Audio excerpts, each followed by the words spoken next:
अगस्त का जो महीना होता है तो गन्ने की ग्रोथ के लिए काफ़ी अहम होता है, क्योंकि यही एक समय है जिसमें अब जो गन्ना है अपनी ग्रोथ पूरी करता है। वो लंबाई बढ़ती है गन्ने की और मोटाई बढ़ती है, और इस समय जो पोरियां हैं भली प्रकार बननी शुरू हो जाती हैं, और पूरे महीने जो पोरियां हैं इनकी लंबाई बढ़ती है, इनकी मोटाई बढ़ती है। यदि कुछ खादों का प्रयोग किया जाए तो हम अपने गन्ने से ज़्यादा लंबाई ले सकते हैं, ज़्यादा मोटाई ले सकते हैं, और इसके साथ साथ ज़्यादा उत्पादन भी ले सकते हैं। तो दोस्तों, इस समय जो हम प्रयोग कर सकते हैं वो सकते हैं कैल्शियम नाइट्रेट का। तो कैल्शियम नाइट्रेट का प्रयोग हम 20 से 25 किलोग्राम प्रति एकड़ के हिसाब से यदि प्रयोग करते हैं तो हमारे गन्ने की इससे लंबाई बढ़ती है और मोटाई बढ़ती है। जो ये बरसात का महीना होता है, बरसात का समय होता है, तो हम इस समय यूरिया नहीं लगाते हैं, और यूरिया नहीं लगाने से हमारे गन्ने की जो पत्तियां हैं वो पीली पड़नी शुरू हो जाती हैं। तो इसकी जो नाइट्रोजन पूर्ति करने का जो अच्छा स्रोत हो सकता है वो हो सकता है कैल्शियम नाइट्रेट। और कैल्शियम नाइट्रेट प्रयोग करने से नाइट्रोजन मिल जाती है जो नाइट्रेट के रूप में होती है। उसके साथ साथ हमारे गन्ने को इससे कैल्शियम भी मिल जाता है, जिससे जो हमारे गन्ने की लंबाई बढ़ती है, गन्ने की मोटाई बढ़ती है। क्योंकि जो कैल्शियम नाइट्रेट है इससे जो हमारा गन्ने की जो सेल डिवीजन बढ़ती है, अर्थात जो कोशिका विभाजन की जो क्रिया है वो तेज होती है, जिससे हमारे जो गन्ने की जो मोटाई बढ़ती है और लंबाई बढ़ती है। इसी प्रकार इसके साथ साथ जो हम प्रयोग कर सकते हैं वो कर सकते हैं पोटाश का। पोटाश की पूर्ति के लिए हम एमओपी का प्रयोग कर सकते हैं। एमओपी की जो मात्रा हमें लेनी है वो लेनी है 25 से 30 किलोग्राम प्रति एकड़ के हिसाब से।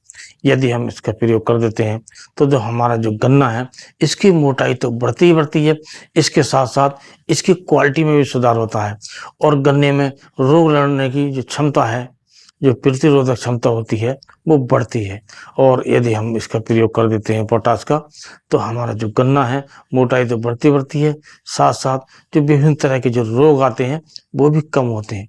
इसके सबसे बड़ा जो फायदा ये होता है कि जो हमारा गन्ना है उसे मजबूती मिलती है, जिससे हमारा गिरने से बच जाता है। और जब गन्ना गिरने से बच जाता है तो उत्पादन ज़्यादा मिलता है, क्योंकि जो गन्ना गिर जाता है उसका वजन भी कम हो जाता है, और उसमें तरह तरह के कीट भी लगते हैं, जैसे चूहा वगैरह लग जाते हैं, या जंगली जानवर हैं गिरे गन्ने को ज़्यादा खाते हैं, तो उससे भी हमारा उत्पादन कम हो जाता है। यदि हम पोटाश का प्रयोग करते हैं तो गन्ने को जो गिरने से बचने से तो हमें इस बड़े नुकसान से बच जाते हैं। तो आप पोटाश का भी प्रयोग कर सकते हैं, और पोटाश का प्रयोग करने से जो हमारा गन्ने का वजन भी बढ़ेगा, गन्ने की मोटाई बढ़ेगी, और कुल मिलाकर जो विभिन्न प्रकार के रोग हैं वो भी कम आएंगे। इसके साथ साथ जो गन्ने का जो गिरने की समस्या है उससे मुक्ति मिलेगी। तो इसके जो आप प्रयोग करके काफ़ी लाभ कमा सकते हैं और अपने गन्ने को गिरने से बचा सकते हैं। इस प्रकार ये जो दो खाद हैं इस समय बहुत जरूरी होता है।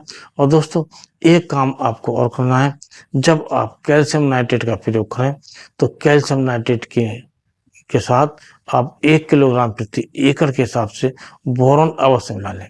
बोरॉन और कैल्शियम नाइट्रेट का जो स्वाद होता है बहुत अच्छा होता है, और कैल्शियम नाइट्रेट के साथ बोरॉन प्रयोग करने से हमारे जो गन्ने की जो मोटाई है, जो बढ़ने की जो प्रक्रिया है वो काफ़ी तेज होती है, अर्थात हमें जो गन्ने की जो मोटाई है वो बढ़ती है, और गन्ने की जो पोरियां होती हैं उनकी लंबाई भी बढ़ना। और इसलिए हमें कैल्शियम नाइट्रेट के साथ बोरॉन का प्रयोग अवश्य करना चाहिए। वैसे इस समय जो कैल्शियम नाइट्रेट आ रहे हैं कुछ, उनमें बोरॉन होता है, लेकिन थोड़ा बोरॉन हम अलग से और मिला लें तो हमें काफ़ी लाभ होता है, क्योंकि बोरॉन की जो ज़रूरत होती है, जो बोरॉन की आवश्यकता होती है, वो जो कैल्शियम नाइट्रेट है इसमें कम होता है। तो अलग से अगर मिला लेते हैं तो हमें काफ़ी लाभ होता है, और इसके साथ साथ हम गन्ने की लंबाई बढ़ा सकते हैं, मोटाई बढ़ा सकते हैं, गन्ने का वजन ही बढ़ा सकते हैं, और गन्ने को लड़ने की जो प्रतिरोधक क्षमता है वो भी बढ़ा सकते हैं। तो अगस्त के महीने में आप इन खादों का प्रयोग अवश्य कीजिएगा। और दोस्तों, इस बात का ध्यान रखिएगा, यदि आपने जुलाई के लास्ट में या मध्य जुलाई में इन चीज़ों का प्रयोग कर लिया है तो आपको अगस्त के महीने में इन चीज़ों का प्रयोग करने की कोई भी आवश्यकता नहीं है। ऐसा नहीं है कि आपने वीडियो देखा और आप जुलाई के लास्ट में या जुलाई के मध्य में ये चीज़ें प्रयोग कर चुके हैं, तो आप वीडियो देखकर दोबारा इन चीज़ों का प्रयोग करने की चेष्टा ना करें, अपना पैसा बर्बाद ना करें। और ये आपने लंबे समय से ये चीज़ें प्रयोग नहीं की हैं, तो आपको इन चीज़ों का प्रयोग अवश्य करना चाहिए। इसका जो लाभ है आपको काफ़ी मिलेगा। आज की जानकारी यदि पसंद आई हो तो वीडियो को लाइक कीजिए, दोस्तों में शेयर कीजिए और चैनल को सब्सक्राइब करके अवश्य जाइएगा। इसी के साथ इस वीडियो करते हैं समाप्त। अगले वीडियो में जानकारी के साथ फिर मिलते हैं। तब तक के लिए नमस्कार।